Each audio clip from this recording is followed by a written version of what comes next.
teenage daughter from getting involved with them. What a shame. I was hopeful this didn't have any agenda and she'd only learn the piano as an alternative to social media. Sadly, this is nothing but a recruiting school for unsuspecting students and young vulnerable women. Anyone else experienced this? It was very shocking to me, and as a parent, that they could so easily manipulate my teen daughter into a cult. I would be very interested to know if anybody else has experienced this. What the hell, dude? I mean, I knew the whole Ridley thing was, like, sketchy, but I knew he had connections to Scientology, but it never clicked that, he was using the piano courses to indoctrinate people into Scientology. Here's another one. My daughter did quite well with the piano learning. She did more, though, a day than 3 minutes. It's a decent, although pricey course, but it was grooming her for Scientology. That is the real issue with this academy. This, I can't seem to shake that they used a piano school to recruit people into Scientology. The piano school on its own would have been grand, but it seems there is a group of mid-20 to mid-30-year-olds. Charlie Wakely seems to be the head recruiter.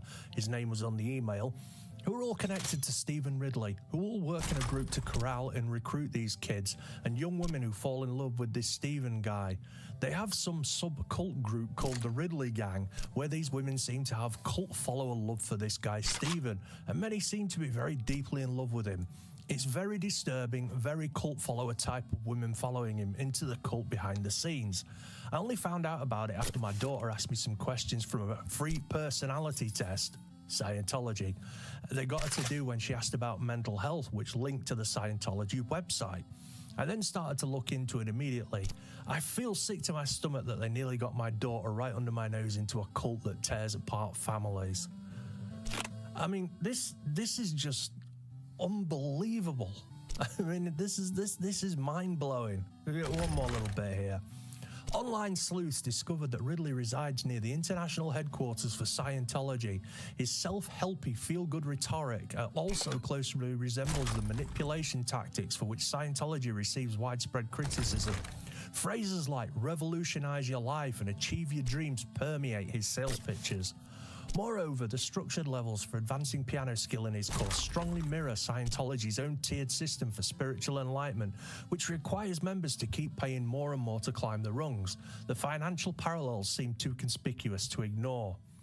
While no concrete paper trail of Ridley's payments to Scientology exists yet, the body of circumstantial evidence continues mounting. His alleged lack of transparency regarding the true nature of his offerings, combined with his close geographic and ideological ties to a controversial religious institution, leave his motives in question.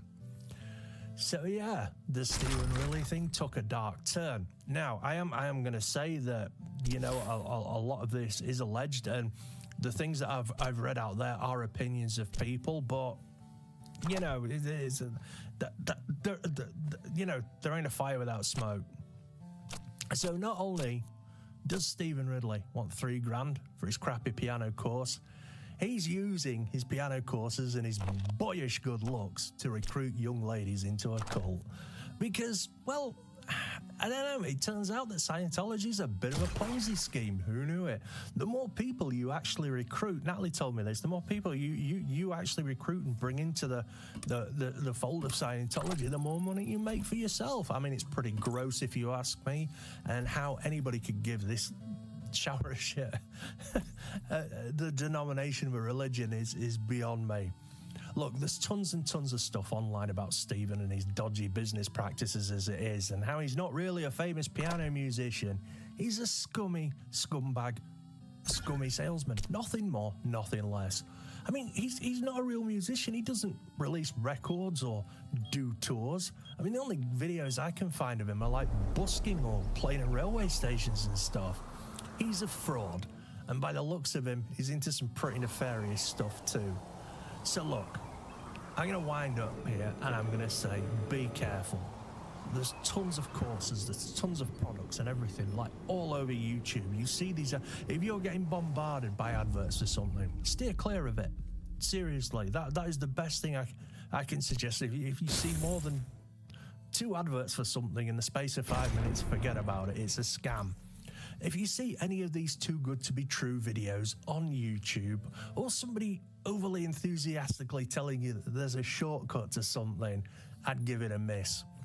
The music community as a community is a great community, and there's always people out there willing to help each other, you know, and to give each other advice. And they won't be wanting $3,000 off you all from. But please, please, please stay away from this Ridley guy. Nothing good will come of it, I promise you. Anyway, thanks for watching. Don't forget to like and subscribe if you all like YouTube stuff. I stream every Wednesday. I'm not doing Saturdays for the time being. I'm just going to stream it Wednesdays, 9 PM UK time. So thanks again. Take it easy and peace out.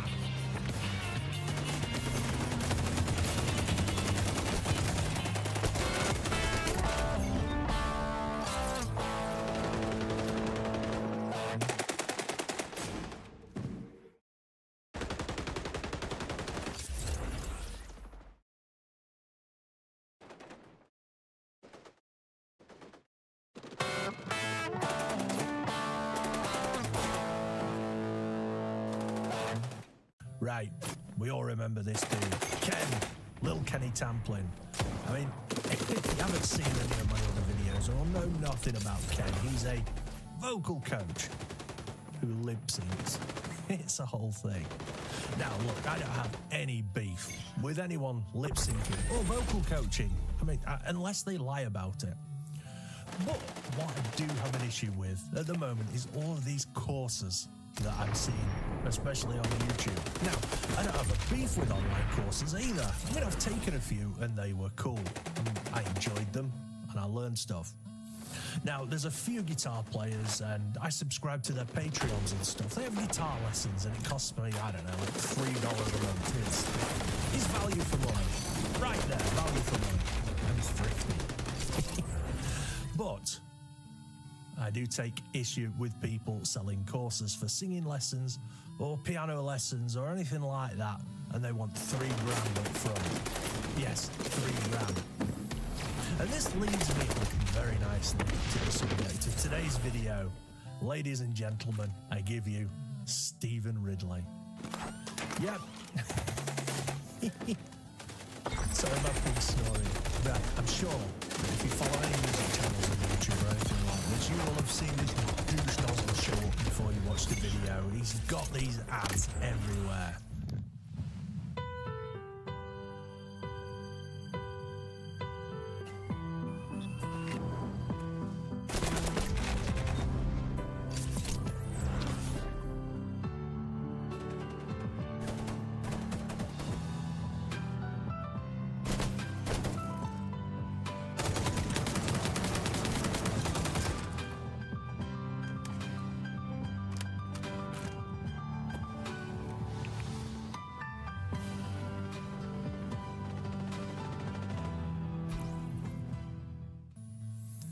Yeah, that's right, you know him. This is going to be a tough one. Right, before I get stuck into Stephen today, this dude. Hi, it's Andy from the future. Before I jump right into the video today, I've got a huge favour to ask. If you enjoyed the video, you found it informative, helppful, entertaining, anything like that, could you be so kind as to drop a like on the video? Leave a comment and say hi. YouTube is really competitive right now, and all the little free things such as likes, comments, anything like that, it really helps the channel out. Thank you so much. Back to the video. Right, Stephen Ridley, where do I start? Well, I'm going to start with this video. You can learn 100 songs on the piano by learning just 4 chords. These. Check it out. And can you feel the love tonight? Same chords. When I find myself in times of trouble, Mother Mary comes to me. Sometimes I feel like I don't have a partner. Exact same chords. No woman, no cry. So yeah, you've probably seen this video. God, I hate it so much. Yes, you can pay Stephen $3,000, and I shit you not, $3,000, and he'll teach you to play 4 chords with some extra notes chucked in, and you can just sit there and play millions of songs while you shout at the piano like a maniac. You just have to shout different words over the 4 chords, and hey! If you're wondering, the 4 chords are like C, A minor, F, and G. They will work nicely. I'll put some pictures up. You can see what the chords are. And then you'd have to give this guy $3,000. Look, right, to the uninitiated, Stephen Ridley looks good. He can play piano. I mean, I'm not keen on his voice. I'm not a fan. But I would not call him a virtuoso. I mean, he's alright. He's enthusiastic. Pianist for more than 9 years.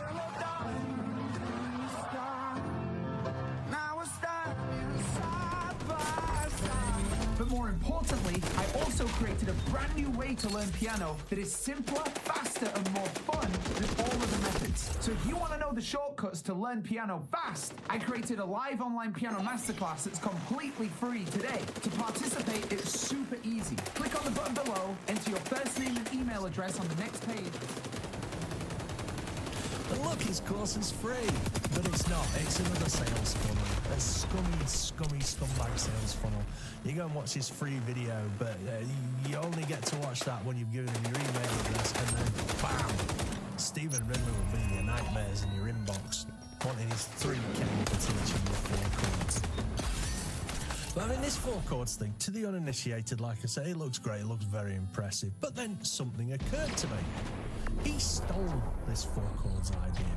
Have you ever seen these dudes? They're called the Axis of Awesome, and this was like 15 years ago, right? Because we never wrote a 4 chord song. What's that? What's a 4 chord song, Benny? Well, if you want all the greatest hits from the past 40 years, just use 4 chords. Same 4 chords for every song. It's dead simple to write a pop hit. Just 4?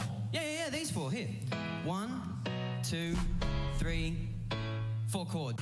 If I could, then I would. I'd go wherever you will go. Feel the love tonight, and she will be loved. Yeah, she will be loved. Pictures of you. And it's not just these dudes. There's a million videos on YouTube, 100 songs with 4 chords. Just go and look it up if you don't believe me. Look, anyone who's been playing music for more than a couple of years will know that most songs are very similar. Chord progressions, etc. Usually pop songs. The chords are just played differently and the melodies are changed. That's how pop music works. There's nothing wrong with it, if you like that kind of thing. But trying to repackage it and sell it for $3,000? Come on, man. Look, I know Steve doesn't teach you 4 chords. There's other stuff, but $3,000? Come on, that's like 2 years of piano lessons or something. And I mean, what if you try it and you don't like playing piano after a few weeks? That's $3,000 you've lost. And I can guarantee he won't give you it back if you get sick of his shit. Look, $3,000 is a lot of money to drop on some piano lessons, and I mean, these are high-pressure sale tactics. I mean, I'm not exaggerating here, right? When I tell you that you can actually learn everything that Stephen's trying to sell you for $3,000 for free on the internet. There's some amazing piano lessons on YouTube, and they're free. Same with guitars and drums and singing and everything. You just have to look for it. So yeah, this high-pressure sales funnel, overpriced course, that remind you of anything else? That's right, well done, Scientology. Boy, that escalated quickly. I mean, that really got out of hand fast. It jumped up a notch. It did, didn't it? Stephen Ridley's a Scientologist. He's like a space Mormon or something. I don't know. But the deal with Scientology is, right, that you have to pay them shit tons of money to, like, level up. I'm not making this up. You want to know what's next? Pay us. And the more money you give them, the more stories they'll tell you. And mark my words, it's not cheap being friends with Space Jesus. That shit costs hundreds of thousands of dollars. And I mean, I know you're going to say, oh, you shouldn't bash religion. It's not a religion. It's the inane ramblings of a science fiction writer who was a proven liar many times. But the money, this is the only right, so all this money, this is why the only Scientologists you really see, actors and stuff, Tiny Tom Cruise and John Travolta and stuff, a bad bunch of guys. But they've got the money to keep leveling up in the Scientology. So what's happening is Stephen's taking you $3 grand for your 4 chords and he's giving it to the Space Amish. And they're paying off judges and stuff. It's a big conspiracy and it's not okay. Look, this is by the by. Do what you want. I'm just saying that Stephen sucks and his course isn't worth $3 grand. And YouTube should not allow advertisers like Stephen to advertise on the platform because all it is doing is ripping people off who don't know any better. This is dishonest. I mean, look at this. He's promising people careers in the music industry. You think it's that easy? You just pay $3 grand and you're the next Taylor Swift. Come on, man. I mean, there's so many courses out there now that are just such bad value for money, and you can't even rely on reviews and testimonials and stuff because people just buy them these days. It's a minefield. What I would want to, what I'd say to you is if you're learning guitar, have a look around, right, and just see what's freely available first. There's so many good teachers on YouTube that just make videos for the sheer enjoyment of it. And if you do some of their stuff and you like it, and you want something a little bit more regimented, then find some kind of Patreon subscription service, that you can cancel at any time if you aren't enjoying it. Don't pay $3 grand. I mean, if you can afford it, go to a proper guitar teacher, a piano teacher. Don't give it to Stephen, please. Right, well, that's all for me. Right, well, that's all from me today. I'm Stephen. Xenu. Praise Xenu. Don't buy his course. Just don't. Anyway, don't forget to like and subscribe. Give me your money. Give me your money. Buy a super chat or something. Anyway, don't forget I stream every Wednesday and Saturday. Feel free to pop along and I think, we need to wait until we get really better data on who voted and why. Like how many people went from being a Biden voter to a Trump voter and how many new voters Trump brought out, beyond. I mean, this is the thing I think that people don't understand fully is in terms of like how Harris performed, because she did get greater vote totals in, I think, 3 of the swing states than Biden did. But we don't know if she got a higher or smaller percentage of the potential electorate at that time, because we need more sophisticated sort of data that's going to come in probably like 4 or 5 months when people get a hold of voter files and whatnot, because early on, one of the things I think that the Biden administration or the Biden campaign was counting on was that the cohort of voters who had voted for Biden in 2020 grew. And the cohort of voters who had voted most overwhelmingly for Trump shrunk. Mm-hmm. They were anticipating that younger people would make up a bigger portion of the pie. Older people would make up a smaller portion of the pie relative to 2020. We haven't seen that data fully yet, and we won't for a bit. But I mean, clearly Trump did better with younger people, but Harris should have done that much better. Like Biden anticipated that if he was 65-35 with people between 18 and 35, this time around, he could be 55-45 with those people and still win because that cohort was going to get that much bigger. I'm just throwing out arbitrary numbers. But my point being that there was also a failure in the way that Harris ran. And again, Biden should have gotten out of the race a year and a half ago. And so there was not as much margin for error, frankly, for Harris.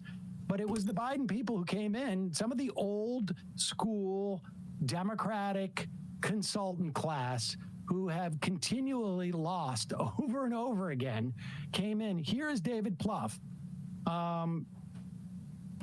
And I think, like, you talk about Trump's branding.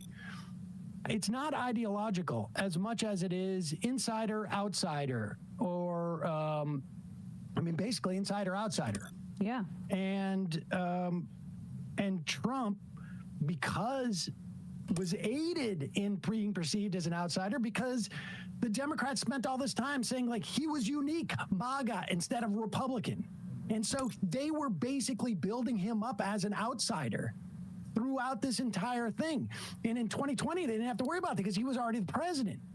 And this COVID. time around, they basically said he was an outsider. And here is David Plouffe completely not understanding this dynamic. Just talk a little bit why you decided to do the stuff with Cheney, whether you saw any blowback at all in your data.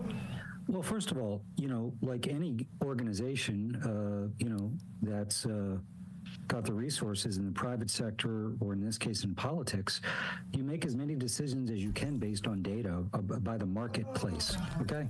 So,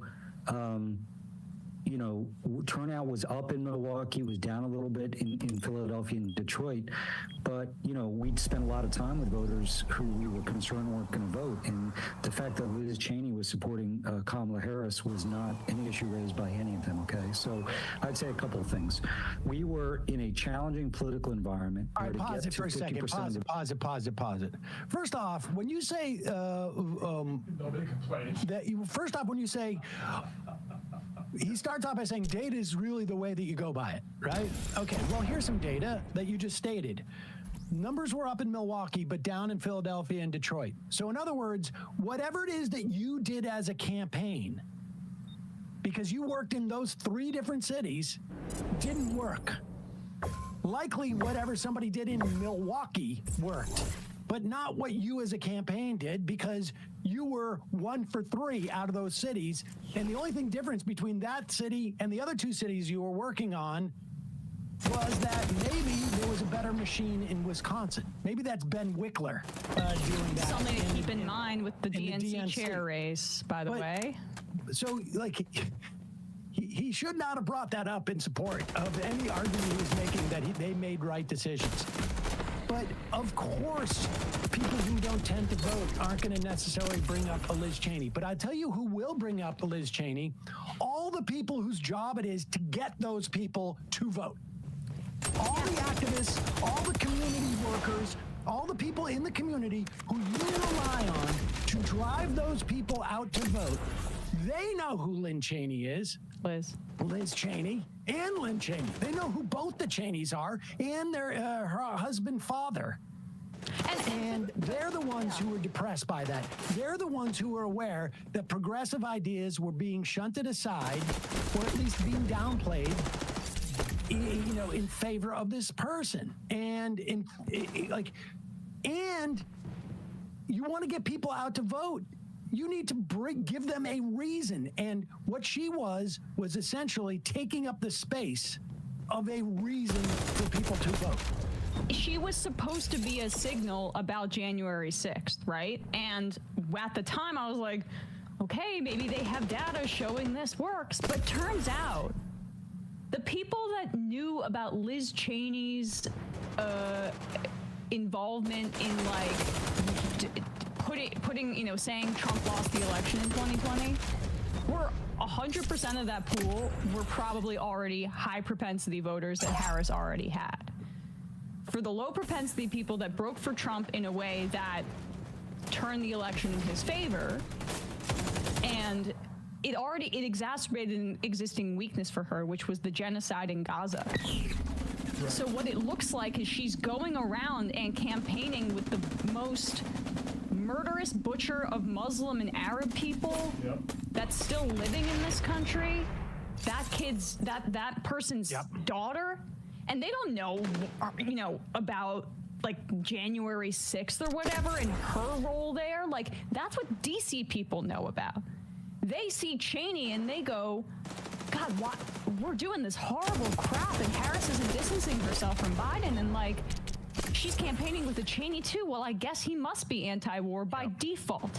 And the way that these people have their feelers out, the only thing they know is what they can ask people on a survey question. So nobody complained about Liz Cheney, so therefore it's fine. I guess maybe we got more of this. You guys are the data people. It was their job to determine if the Cheney thing was more of a gain or a loss. And we don't have access to that information. And now it's abundantly clear that they were wrong in their bet.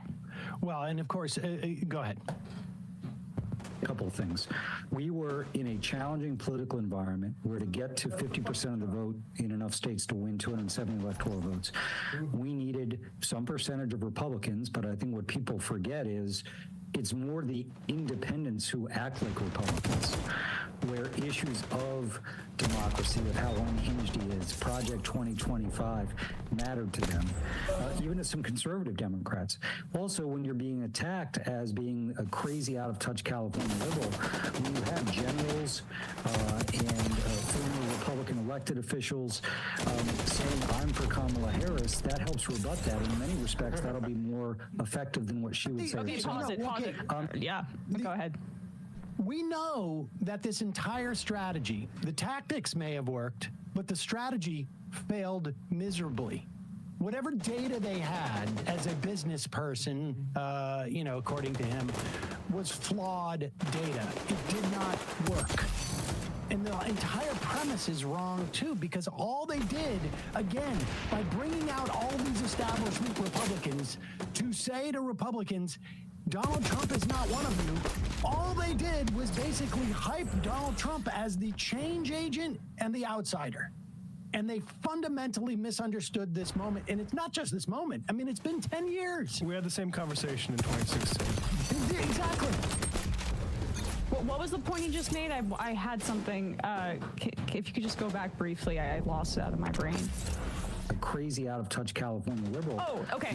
There we go. I'm sorry. So, okay, then if that's her perception, which I am sympathetic to the idea that they wanted to make her look more moderate based on that perception, but a lot of that's already baked in based on those identifiers that we've talked about, right? California, woman of color. The fundamental problem is that she was susceptible to this because all this same campaign staff, which she ended up taking over the 107 days that she ran for office, was complicit in the sidelining of Kamala Harris as to not shed a light on how completely brain dead Biden is at this point. They did not set her, as instead Herndon pointed out with you, Sam, they did not set her up for success. When she performed well in focus groups, they were saying things like, well, it's the message that works, and anybody delivering Biden's message would be getting these numbers in focus groups. So they went into this by basically having her be a blank slate that was so poorly defined, and then the way that they chose to define her was everything that fit their priors, which is losing Democratic Party centrist politics that he's outlining here and showing no self-reflection about. Keep going. Generals and former Republican elected officials saying, I'm for Kamala Harris, that helps rebut that. In many respects, that'll be more effective than what she would say herself. And then as it relates to, the comments about, wanting generals like Hitler, that bothered voters. Okay, this is something that concerned them about, okay, he seems like he's lost a step. He seems a little more unhinged, unstable. The people who worked for him last time are warning us, and now he says something like this. So, yeah, we could have I just also, I'm sorry to interrupt this, but the other thing you can notice about this is the question was, do you regret, more or less, campaigning with Lynn Cheney? And again, it's not like this was just like, well, one time went out. Like the entire end of the campaign was essentially focused around Lynn Cheney. And if you notice, everything he's saying is about trying to make Donald Trump look worse in the eyes of the voters. This is 8 years after he wins in 2017. Like, none of it is talking about what Kamala Harris is going to do. Yeah. None of it. None of it. And the theory that Trump is worse than you thought. Like, I mean, just you're trying to communicate either to people, to low propensity voters, right? Because if you're a high propensity voter and you're a high information voter, you know all you need to know about Donald Trump. Yep. But now you're bringing out, Liz Cheney to speak to low information voters. And again, all you're saying to these low information voters are these Republicans you've never heard of because you're a low information voter, low propensity voter. These Republicans you've never heard of are only basically saying he's not a real Republican. And so it's giving permission to these voters to go like, good, I want to get rid of the establishment regardless of who it is. I mean, it's just so internally inconsistent. Yeah, it's one thing to bring out, say they brought out Adam Kinzinger, Sam. Wouldn't love it. Would have been better than the Cheney thing because of what I just said about they're speaking to different audiences. Like Matt said this off mic, they're so in the news. Yep. You guys know what Liz Cheney's role was on January 6th. And what Joe Scarborough was saying about Hitler. Like, nobody pays attention. People are living their life. You guys know that she got ousted because she decided that, like, the election was Biden won the election. But the voters that you're trying to target, or should have been trying to target, don't know that. So they're like, they don't even know how to speak to the voters that they needed. Yep. And now he says something like this. So, yeah, we could have decided to ignore that and just say, let's talk about tax cuts today. I don't think that would have advanced the ball with the people we needed to advance it with. And again, I just want to, again, it can sound like making excuses. This political environment sucked, okay? We were dealing with ferocious headwinds. And I think people's instinct was to give the Republicans and even Donald Trump another chance. So we had a complicated puzzle to put together here in terms of the voters. And it was going to take a little bit more independent Republicans than we saw in 20, maybe 1% more Republican voters for us. It was going to take voters saying, even though I judged Trump's first term favorably, I'm more concerned about him this time. We had to get more voters to say that. So, you know, and if you look at how we closed, I think we did planet are these fucking morons in the last couple of weeks. You look at the ads we ran. Just saying, well, people like, dude, like, there's not democracy on the line. Why are we even talking about? Oh well, last time people like it's all fucking wishy-washy, me. It's like, dude, can we be serious? It's a perpetual cycle. Either side are trying to win. Once one does, they will. It's Trump.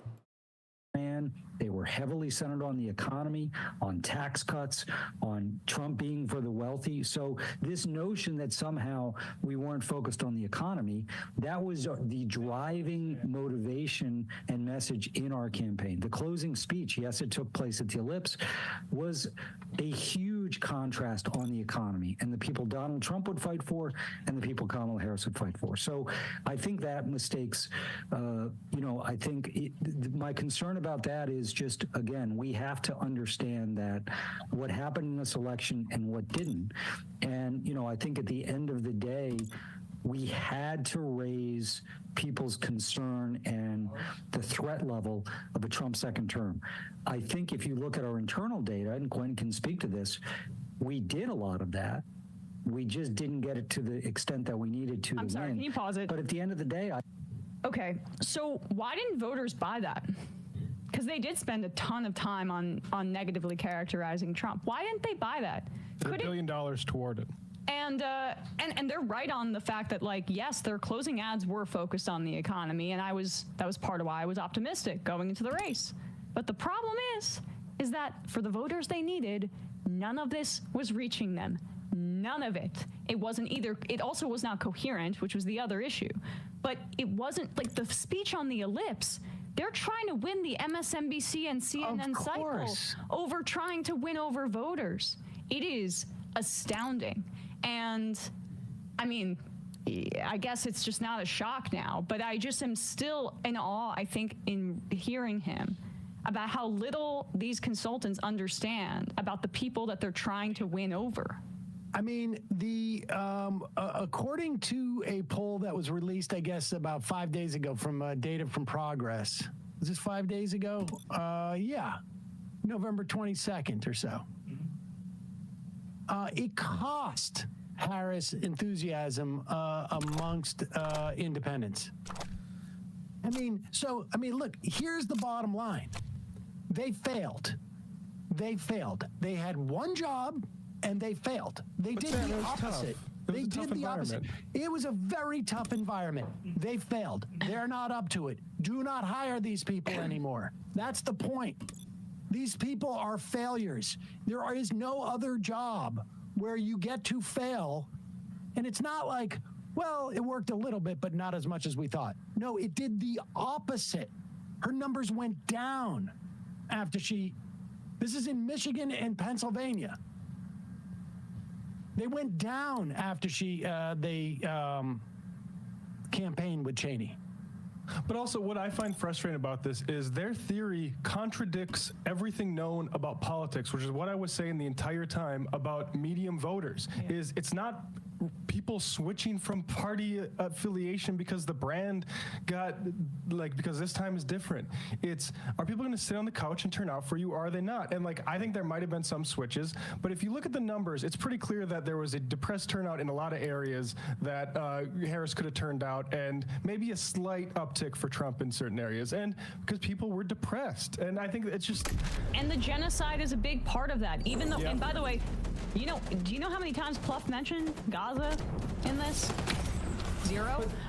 Because it's not like, you're not going to see that maybe directly in the data, and Sam's been saying this the whole time, but it's the depression, and it's like oh God, I can't vote for these guys. And do we have the part about Harris not distancing herself from Biden? Like, that's the other part of this interview from number 3? Because I think that's the other relevant piece, right? Which is that I don't know if she even could as VP. Like, it's just clear. I mean, I don't know. She could have tried, but the fact that she's his vice president, I think, did present a difficult choice. But the Cheney thing exacerbated his biggest issue, which is the underlying thing for these voters, especially voters of color, who ended up switching a little to Trump, is you're funding a genocide right now. Right, and you just brought one of the avatars, right? The closest working avatar, right? I guess if she had brought out Dick Cheney and campaigned with Dick Cheney, it would have been worse. But it's hard to say who you could have evoked. You evoked Dick Cheney,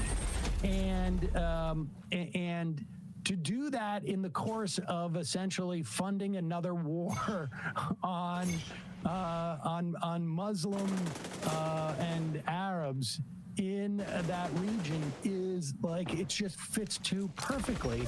And the amazing thing about this is that none of them touch the question of Gaza because it's so glaring. Is it hard for you? She's going to go through this, Stephanie Cutter. She's going to go through, it's difficult to, Harris didn't want to nitpick different things over the course of the 4 years. Okay, completely understandable. You bought into it. But now there's something really, really big and really, really sort of custom tailored for you to say is different. And, Biden has gone out there and just said, full-throated, I'm a Zionist, I don't care about what happens. There was such a custom-tailored way to achieve 2 things. Show that you're different from Biden, show that you're different in a way that is going to make a big difference, not only as a first-order matter to people who are voting based upon that, but as a second-order matter to activists who care about it and are demoralized in their attempt to go and get votes for you. I mean, when something's this close, and it's not as close as it was in 2020 or 2016, you look back at why she got that first burst of excitement. It was because she was not Biden. And then she spent the rest of the campaign trying to be Biden. Here's Stephanie Cutter. On the Biden question, we of course got that everywhere we went. And we knew what the data was. We knew we had to show her as her own person and point to the future and not try to rehash the past. She also felt that she was part of the administration. And unless we said something like, well, I would have handled the border completely differently, we were never going to satisfy anybody. We were trying to tell a story and give the impression that she was different without pointing to a specific issue. Can I ask this why not a specific issue? Is this something she was unwilling to do? Pause it 1 second. Colin from Washington says, I'm desperately sorry. I appreciate you guys, but Gaza explains a fraction of the voting electorate, but it's a microcosm for the larger issue. That's the point. Yeah. You just heard Stephanie Cutter saying we're trying to tell a story. And to tell a story, to develop a narrative, you don't need to do anything except for be able to have a metaphor, right? Like, had she said we will uphold U.S. law, and there's reason to believe that, from my perspective, that Israel is stopping humanitarian aid going in, or we believe there needs to be more attention to Gaza, or whatever it is. However she would have, or just have a Palestinian speaker at the DNC. And this feeds into a narrative, and a narrative can be built upon it. But she couldn't find even a single metaphor anywhere else to which to build a narrative on. So that's the point. Is that, again, when I say first order, that's how many votes were directly a function of this. But then second order and even third order. There are a lot of votes that are left on the table, and you don't need that much for those 3 states. And she mentions immigration as her example, right? Where it's like, that's a funny one to pick, because you know who's successfully branded themselves around one issue, basically? Donald Trump, since he came down that escalator, has been branding his politics based on immigration. And that's the one that they choose to say, like, oh, how could we differentiate herself from Biden on? No. There were bigger issues where you could have branded yourself as distinct from him. Anyway, but keep going. And let's be clear, this is about these people. And we'll talk about this in a second, because it's fascinating that they decided to go on Pod Save America to talk about this. This is so discrediting. Trying to tell a story and give the impression that she was different without pointing to a specific issue. Can I ask this, why not a specific issue? Is it something she was ever willing to do? Maybe you feel disingenuous? She felt like she was part of the administration, so why should she look back and cherry pick some things that she would have done differently when she was part of it? She had tremendous loyalty to President Biden. You've been on plenty of campaigns. Imagine if we said, well, we would have taken this approach on the border. Imagine the round of stories coming out after that of people saying, well, she never said that in the meeting, or what meeting when she said this, or I remember when she did that. Okay, and Pause it. They are saying Biden people were going to leak to sabotage her if she threw Biden under the bus. That is the implication of what she just said. Oh, definitely. I mean, I think she's right, though. I think she's right. I think she's right, but that's, again, an indictment of this entire Biden political apparatus, which is There's always people who are going to do CYA. But the point is that they were afraid of this. But they should have welcomed this. Because the idea that this is the thing, and she's just using immigration because that's a safe thing to use. What she's really using that as a substitute for is Gaza. I mean, let's be clear on this, because I don't know what the difference is that she would have argued in terms of immigration. But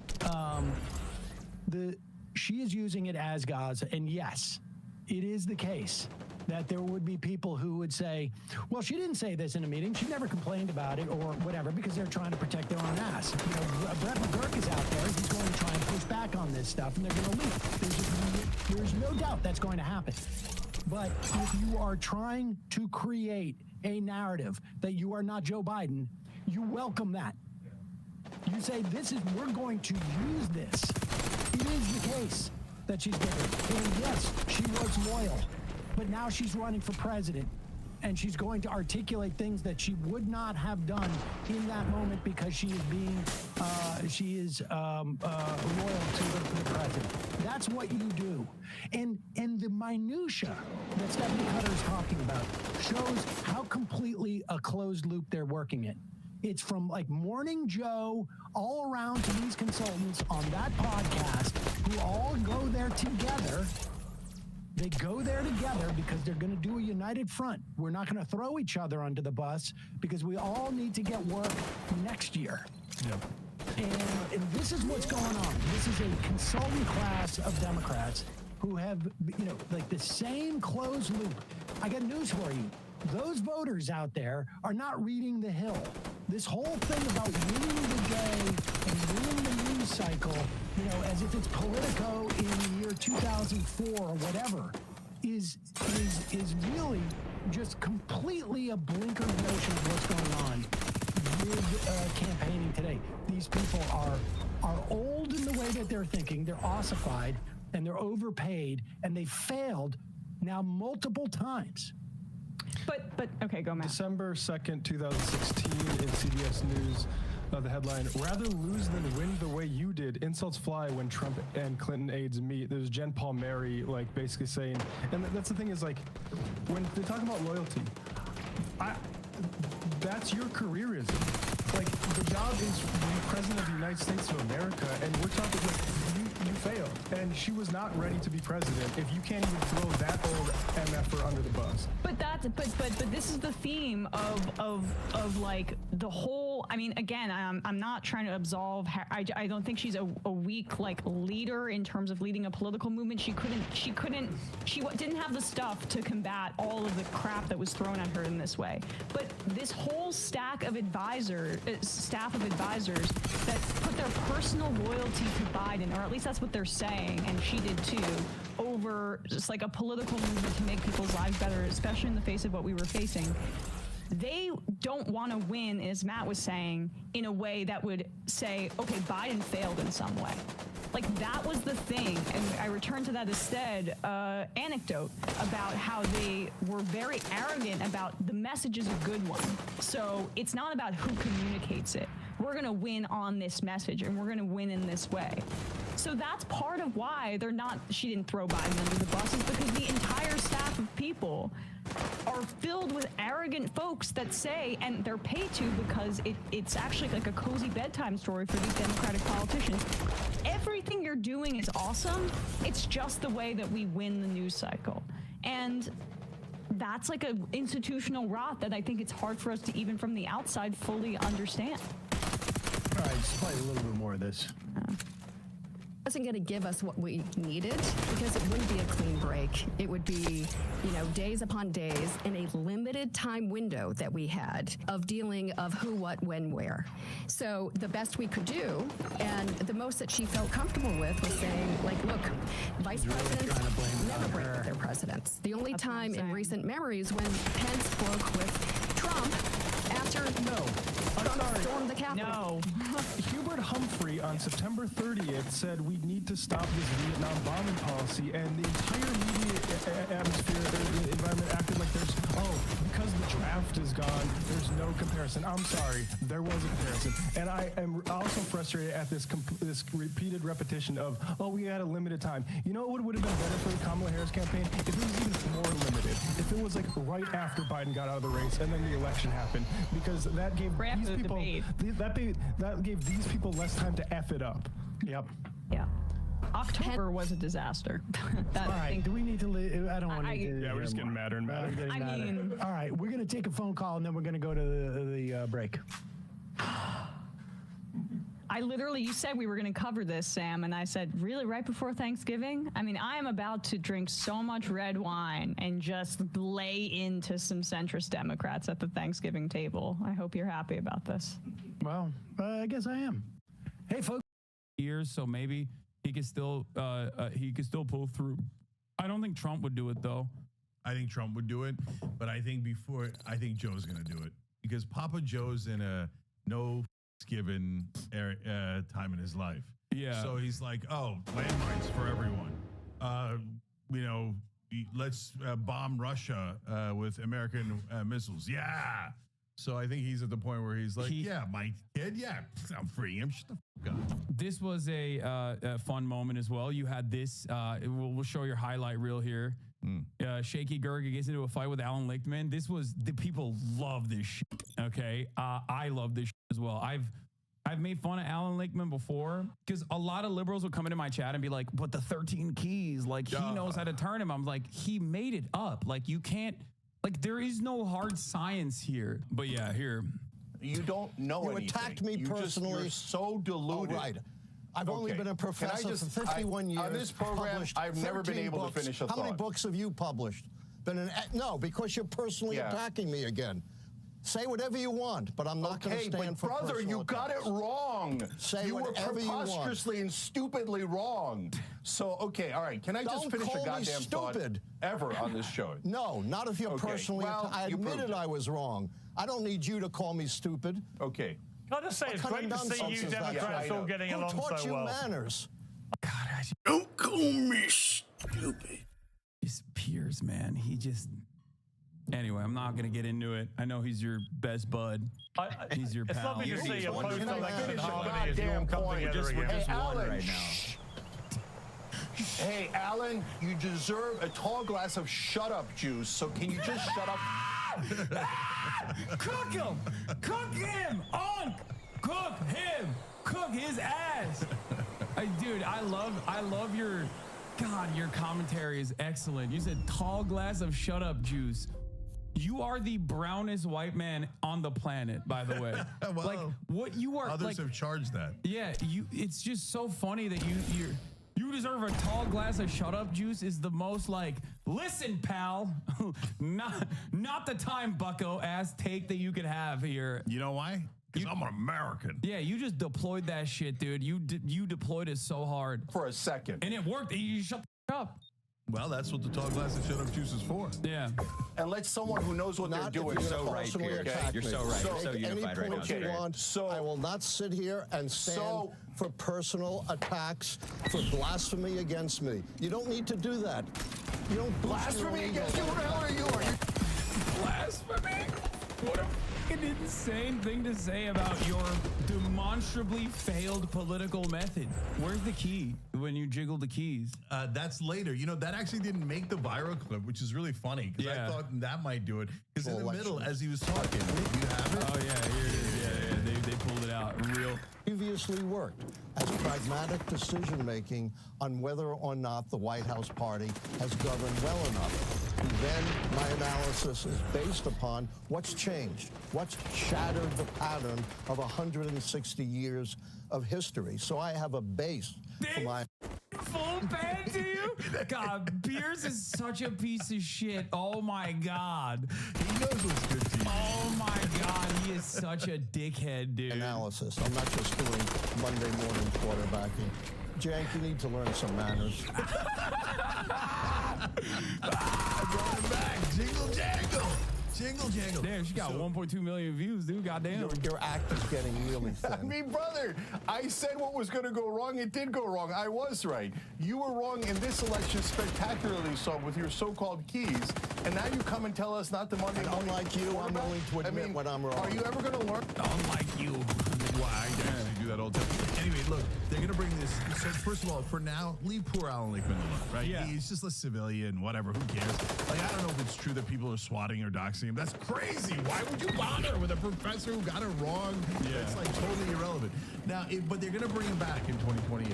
And more accurately, they're going to bring him back in 2027 during the primaries. Yeah. They're going to primaries. They're going to bring him progressive populist, and they have like their corporate douchebag. No, they're going to be like, oh, the keys. No, they're gonna bring him back to talk about how Pete Buttigieg, Josh Shapiro, and gruesome Governor Gavin Newsom are the three top contenders. Maybe throw Kamala in there for a spicy flavor. I think her political career is done. Oh, can I tell you why they're doing that? So people are now talking about, oh, Kamala Harris might run again, like 41% of Democrats or something. I didn't see the poll, but saying that they might vote for her. Number one, they're saying that because she's famous and she just ran. So that's not a reliable number. But the interesting part is they always say that somebody might run. Like for a while, they put out a rumor after Hillary Clinton lost that Chelsea Clinton might run. They do it themselves. Why? It's to increase their market value. Because listen, I know. Because if Kamala Harris says she's not going to run again, well, then her book is less interesting. She gets less for her speeches because she's not going to be. Right now, though, if she says I might run again, she might be the future president of the United States. Even if it's a 10% chance, 20% chance, the Goldman Sachs and Raytheon, et cetera, are all going to pay her for huge speeches. The book is going to sell more, et cetera. You're more marketable if you say you might run again. That's why they literally do it as a business tactic. So she's not going to run again. I got a bold prediction for you guys. head of USC, president, dean, whatever of USC at some point, because she doesn't want any piece of this. She's so nervous. She's not very good at this. She's not good at it. She doesn't want to do it. And we found out in 2019, and once again, this time around as well. Yeah, she's got no business running. She didn't want to run. She sucks at it. All she has is talking points. That's why I said do a real primary. But of course, all the Democratic leadership yelled, no real primaries. We anoint. In the interest of fairness, this is where I also was, well, I'll explain my position, but I also said that I think the open primary process would spell chaos and disorder for the Democratic Party, especially so close to the actual election. Let's just break it down one by one. Do you agree that Biden should have withdrawn like a year and a half ago? I agree that Biden should have picked a better VP candidate that he knew was going to be the transitional. Can we also give the right wing a tiny bit of credit here? I mean, they go too far when they say she's just a DEI hire. She was the Attorney General of California. She was a senator from California. She had was she picked because she was a black woman? Of course she was picked because she was a black. I mean, Biden said that was the real reason why she not only picked. I'll take it one step further. It's not even Kamala Harris that frustrates me about that. It's the fact that Biden said that about Ketanji Brown Jackson, who literally is more deserving of a Supreme Court appointment than most of the other Supreme Court justices, and he still the bag up by turning around and being like, "Oh yeah, I'm picking a black woman, Jack," and it was fucking nutty because that's the first time we've had a public defender sit on the top court. That was not a DEI hire in the way that conservatives mention it. So do you know that I'm against affirmative action? I've always been against affirmative action. And wait, really? Yeah, and the reason I did not know that. Yeah, the reason is because Ketanji Brown Jackson is an excellent Supreme Court justice who's perfectly qualified. So is Sonia Sotomayor. But the minute that any minority, by the way, including us, gets any position of power, respect, etc., what does everybody do? I just got it because they're black. They just got it because they're this. No, I think that's and you think that's just a right-wing thing, but it isn't. No. Everyone's. No, I understand where you're coming from, but I respectfully disagree. I think that is ultimately caving and capitulating the right-wing framing on the issue. The affirmative action conversation has always been a band-aid solution to significantly more consequential racial dynamics in this country that have never been addressed at all. And I've always looked at things from a class position regardless, and the real affirmative action is legacy admission. 100%. We even have a petition on tyt.com to end legacy petitions, because if you're against affirmative action, you have to be against affirmative action for super rich dudes whose dad went to Princeton or gave Princeton $1 million. Okay, yeah. George W. Bush going to Yale, you know? Yeah, that's totally bullshit. And by the way, you know who else was an affirmative action pick? Joe Biden. Yep. Obama picked him because he was an old white guy. Yeah, He's old I don't really care. Old racist white guy who has gas. You know that with absolute certainty, because in his final list, he had a big list in the beginning, but in the final list, it was only old white men, because they knew they had to balance the ticket because he was a young African American. So let's not pretend that they didn't pick on demographic information. No, but Obama did, and so did Biden. Yeah, but also it doesn't work in that direction regardless, because obviously the underlying sentiment is that affirmative action is not the reason why people think black people are undeserving of their position in society.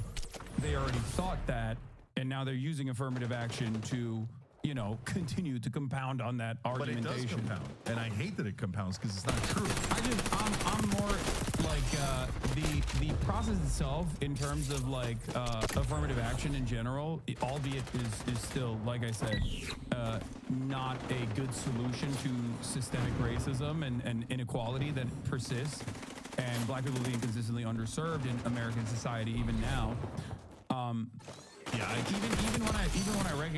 Even when I recognize that, it's still not anything that moves the needle in an appropriate direction is fine. I don't have an issue with it, especially if it's for example, making colleges more diverse in general.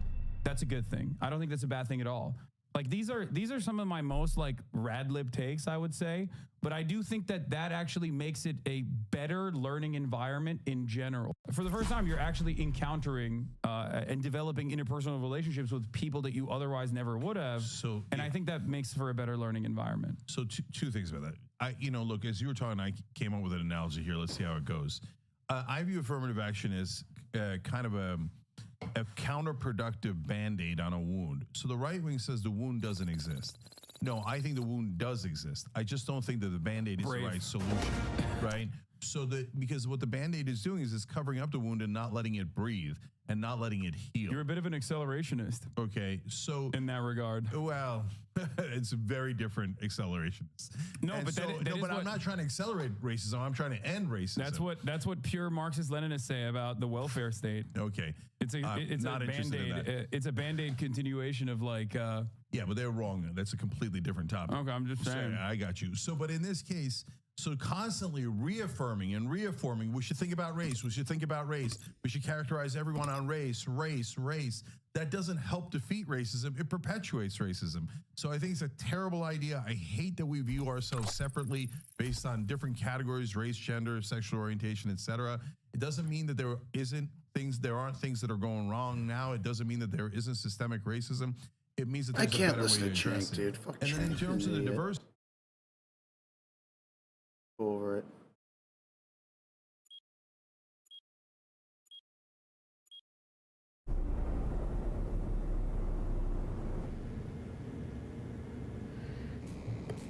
What's going on, everybody? Hope you're all having a fantastic day today. Now, ladies and gentlemen, sprinkled throughout my videos every so often, I have, tiny discussions with you guys in the comment section about the longevity of X-Defiant and if it can actually run the full marathon.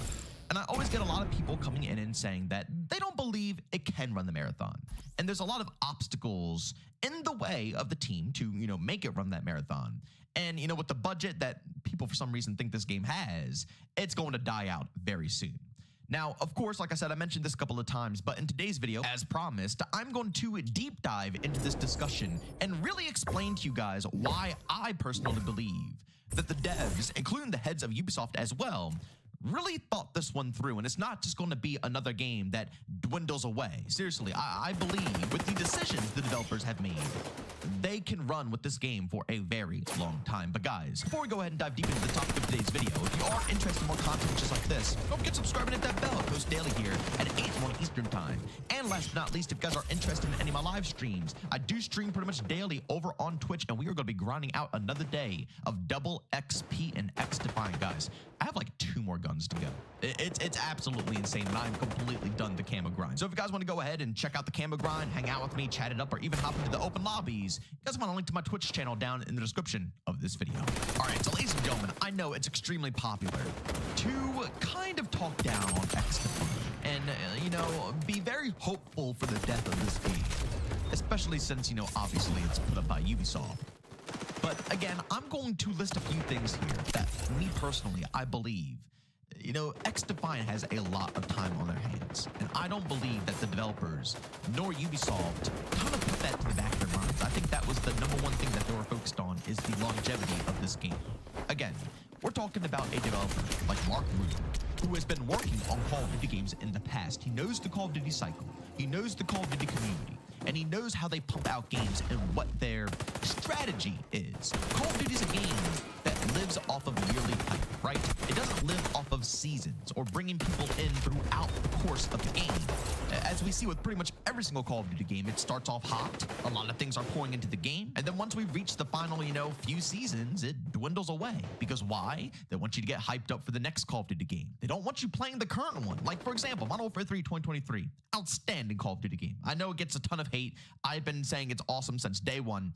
But sadly, that game got shoved to the back because Black Ops 6 is coming out. And guess what? When the next Call of Duty game comes out, guess what game is going to be shoved to the back as well? Black Ops 6. And the cycle repeats over and over and over again. That's how Call of Duty thrives. It's just a simple fact. And also, Mark Rubin knows that nothing can take down Call of Duty. Call of Duty is a juggernaut in this scene, right? Just the name alone is popular. I mean, people who don't even play video games, people who don't even bother in this space know the name Call of Duty, right? Pretty much everybody knows about it. That's how popular this franchise is. Nothing, and I mean nothing, is going to compete. Even a game with an absolute massive budget won't be able to, you know, thrive. It just won't be able to thrive. It will die quickly. They know this. They're not stupid, and they understand what they're going up against, especially since that's what XDefiant's supposed to be, a Call of Duty style competitor. It's a 6v6 arena arcade style game. It's not technically an arena shooter, but let's be honest here.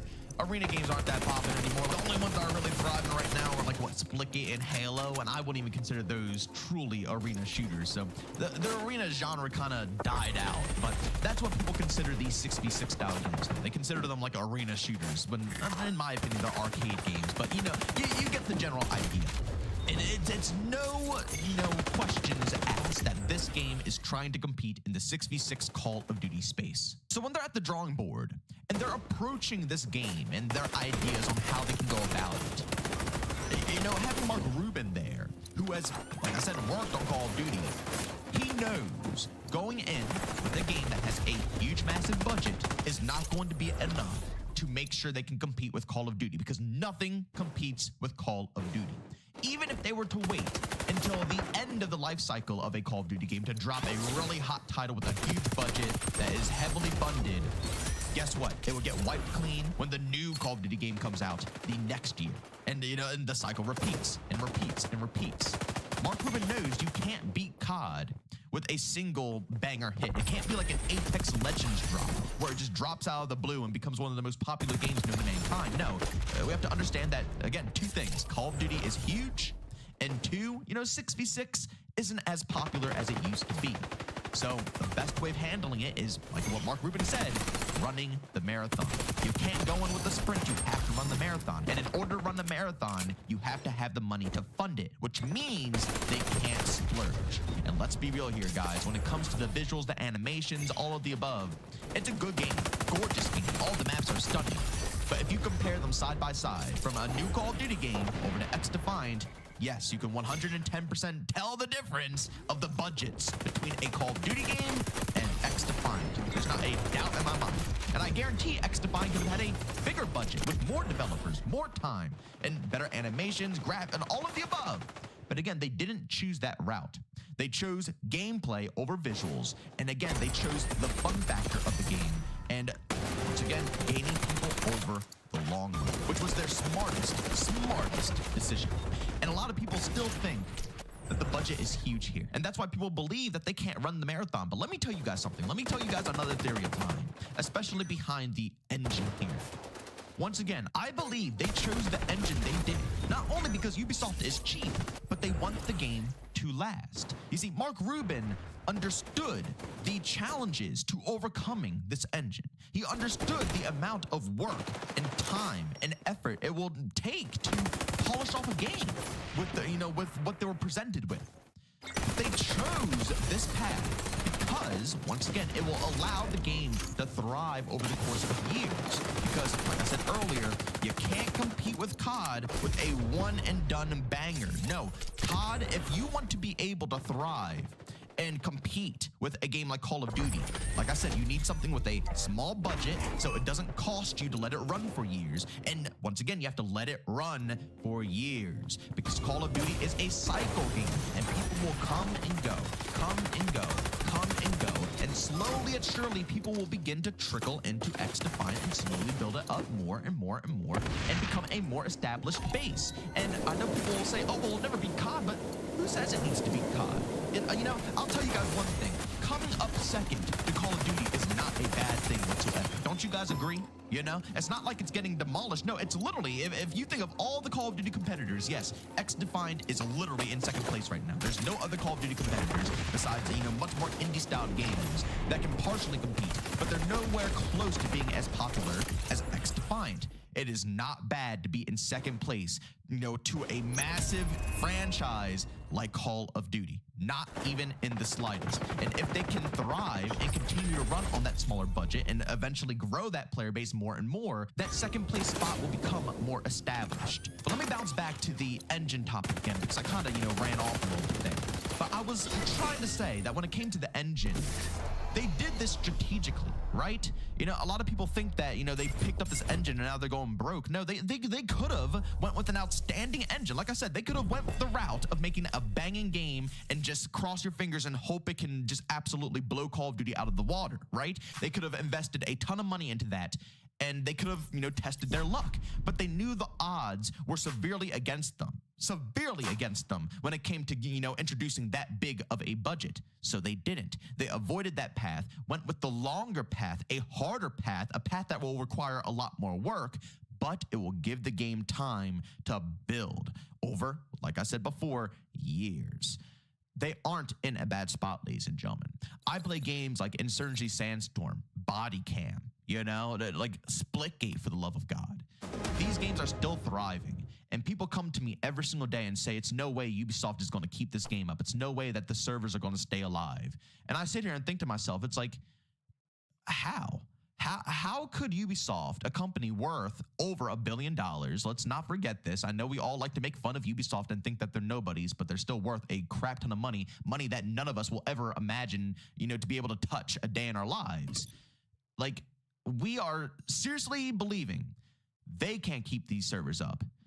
But 2 people working on body cam can keep servers up, or 2 people in a dorm can keep servers up for Splitgate. Before they got that massive budget, of course. But I mean, before they got, someone to invest in them, they were literally running the game off of themselves.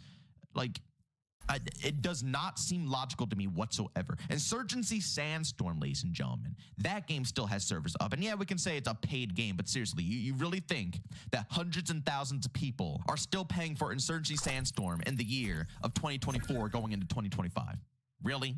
I mean, yeah, people are picking it up, but right now it boils down to the hardcore base. It's literally just a very hardcore audience for Insurgency Sandstorm, yet the servers stay live. Personally, I think people have very unrealistic expectations for this game, and they think the absolute worst of it. And in my opinion, I see a lot of positives. And although what I'm saying here is not facts, it's all my opinion. And, I'm kind of throwing out, I guess, conspiracy theories here because, none of this is true. They haven't actually openly told us this stuff. But I still want you guys to seriously sit down, listen to the commentary, think about it, and go down the comment section and engage with this overall topic here, because I think that it's a lot of truth in this one. Don't you think so as well? Again, I don't think Mark Rubin came into this thinking that they were going to blow a budget to beat COD. He worked on COD. He knows their potential. I believe that they all came into this with the thought, the mindset that it will last for 3 years. A lot of people bring up other games like, Hyperscape, for example. But I'm 99.9% positive that they wanted to cash in on the Battle Royale phase. Ubisoft saw Battle Royales blowing up and they wanted to cash in on the overall genre. So they went all, balls deep into this one. And it just didn't pan out for them the way that they wanted to. I don't believe they came in with the same mindset for XDefiant here. Do you genuinely think that they went balls deep with XDefiant in a genre that's not even popping? When has 6v6 ever been popping? I mean, Battle Royale has been the main phase, right? I mean, even Call of Duty, they are supposed to be manning 6v6 and they are heavily stretching over to Warzone all the time, Like 6v6 isn't popping like it used to be. I don't think that they went into that room together to discuss this game and said, okay, you know what? 6v6 is so hot right now. We need a strike. We need a strike right now. No, I genuinely think that they saw a genre, or Mark Rubin saw a genre of people who enjoy this style of gameplay. And he's seeing, other genres, like, for example, again, Battle Royale or extraction game modes, starting to slowly take over. And that's becoming the new norm. But there's still a lot of people who don't care for that norm. They still love 6v6. And he knows this, but he knows it's not popular. So to slowly gain those people, you have to have a game set that's going to last a while. You can't have the mindset that it's going to pop. It's not like Hyperscape where it's like, okay, we got to cash in on Battle Royale. No, this is a completely different mindset, a completely different goal. And And I don't think people really understand this. But again, I can understand why people don't trust Ubisoft and they don't trust XDefiant because they don't trust Ubisoft. So I can't, complain about that whatsoever. But I just wanted to share my opinion on the overall vibes of this game and why I personally believe that it's not going anywhere anytime soon and that it will indeed be able to last at least the course of a year or two. You know what I'm saying? I can't imagine it doesn't. But ladies and gentlemen, as always, like I said, go down in the comment section. Let me know what you guys think about this overall topic. As always, if you enjoyed the video, leave a like. If you hate it, leave a dislike. Don't forget to subscribe and hit that bell. Post daily or at 8 in the morning Eastern time. And like I said earlier, I will be streaming today over on Twitch, grinding out another day of Let's Be on XDefiant. If you guys want to hang out with me, I got a link to my Twitch channel down in the description of this video. As always, thank you for tuning in. I'll see you all next one. Peace out.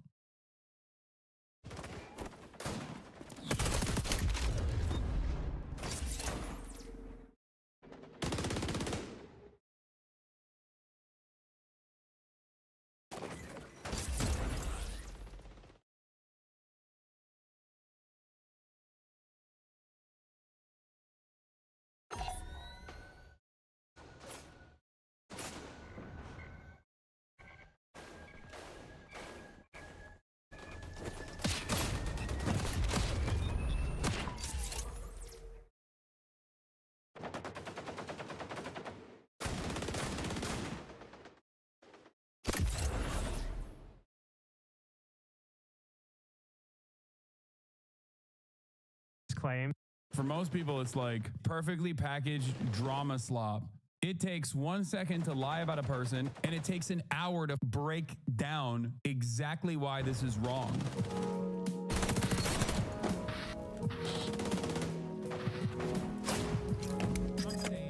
All right. Speaking of actual fun, we're going to do Bad Empanada, who is now turning into Good Empanada, okay? Who did a video specifically on a classic Keemstar Orbiter slop YouTuber by the name of Willie Mac Show, and addresses some of his criticisms of me. And I think I assume, considering Bad Empanada is very knowledgeable on Israel-Palestine, and Willie Mac Show is not very knowledgeable, I would like to see Willie Mac viewers reminding him about the D video he said he was making a while ago. Some odd reason he stopped making it. They're a bit upset. Yeah, I mean, he's now, Willie Mac Slow is now totally a major Destiny orbiter.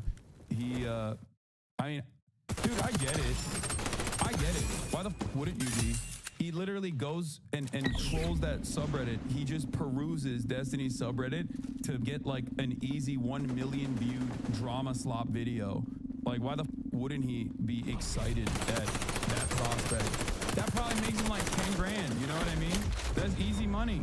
It's easy money to just not know a single damn thing about Israel-Palestine and just be like and make like a Hassan Bad video, you know? We're going to have a new segment on the stream, which might never happen again, but I'm calling it a new segment. It's going to be called Slop Watch, where whenever a slop YouTuber steps out of their lane and talks about something serious, we fact check them. So we're going to fact check a slop YouTuber who usually talks about like Minecraft streamer drama, but decided to delve in to Israel-Palestine recently out of no reason aside from the fact that they hate Hassan. This is basically it. Like, these people used to make drama videos about gaming YouTubers, but then Hassan came onto the platform. You know, he's on the same platform as the gamers. So now, like, they hate him for getting more viewers than them while talking about things that actually matter. So now, like, in between the videos about like the latest like scandal of like I don't know, Pokimane having an affair with Asmongold's dog or some shit like that. You know, like the game of World of Warcraft, League of Legends, whatever the...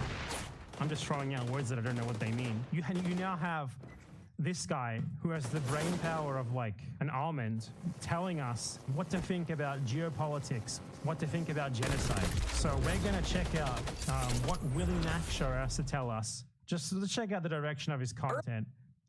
The direction of his content is put someone with lots of followers in the title. There is not a single video on his channel that is not about another YouTuber. And by far the videos that get the most views are the ones about Hassan, so that's why he's making them.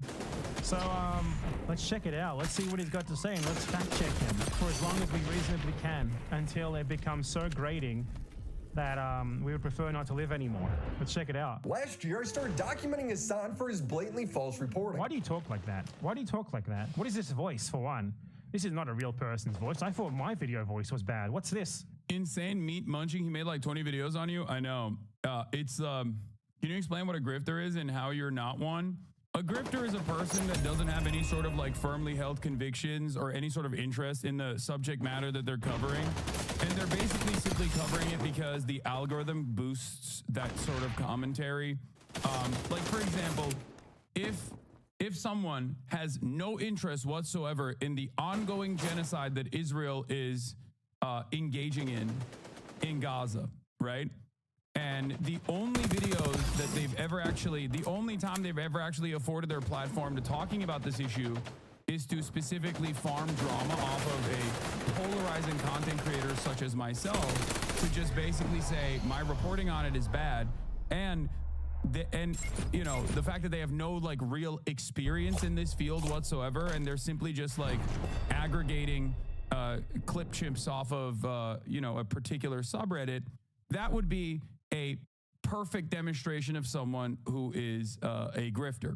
The reason why I always laugh at the Hassan, you're a grifter allegations is because I have been endlessly consistent on my commentary, on my convictions that I firmly hold on to, and also the fact that not only can not only do my takes stand the test of time fairly well, with some minor exceptions that people seem to make a very big deal about, but that's fine. Grifting to the left is the most idiotic thing that you could possibly do. If I had no real convictions, if I had no real, genuine, personally held political opinions, why the f would I grift to the left? It's the most annoying group of people on the planet.